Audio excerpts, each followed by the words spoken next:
Hello everyone, welcome to our data visualization series. In today's tutorial, we will be exploring count plots using Seaborn.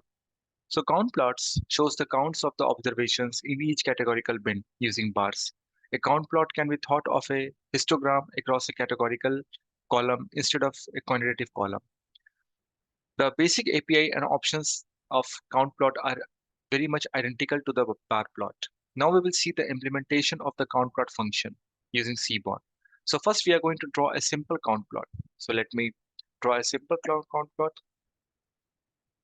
So we can see here I have used this count plot function of Seaborn. Here I have specified x is equal to auto df body style. So it's going to give me the count of each values of body style.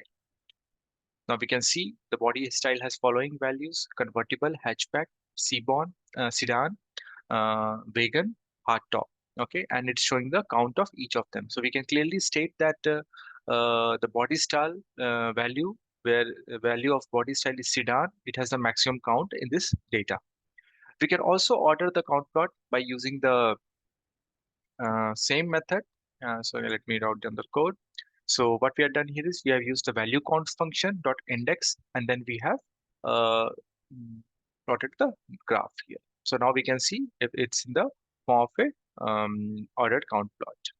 We can also do it a horizontal count plot, but instead of putting the values in the x-axis, we can put it in the values of the column in the y-axis. So here I have used this y is equal to AutoDF body style. Now let me run this code. We can see here it's in this format. We can also use hue for in count plot if we have to add any other uh, categorical column. So this will show the relationship between the two categorical columns. So here I have used the hue parameter and I have put the fuel type column inside it. So now we are going to get the relationship between the convertible and the fuel type. Also, if we want to show the count of the values, so then in that case, we can use the following way of doing it. We can use the bar label methods, and we can show the count of the values. So we can see here now the count is on the top of the each and every bar, or you can say each and every plot of this count plot. Okay. So this was about the count plot. Please feel to ask any questions in the comment section. Thanks for watching.